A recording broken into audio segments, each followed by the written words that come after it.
po lahat para sa panimulang panalangin.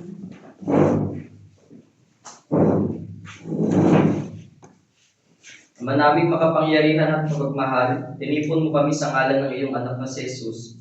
Salamat po sa pagkakataon na ibinigay ninyo sa amin upang makapag-aral ng iyong salita. Sa araw na ito, humihingi po kami ng iyong patnubay at gabay sa pag-aaral ng iyong mga banal na salita.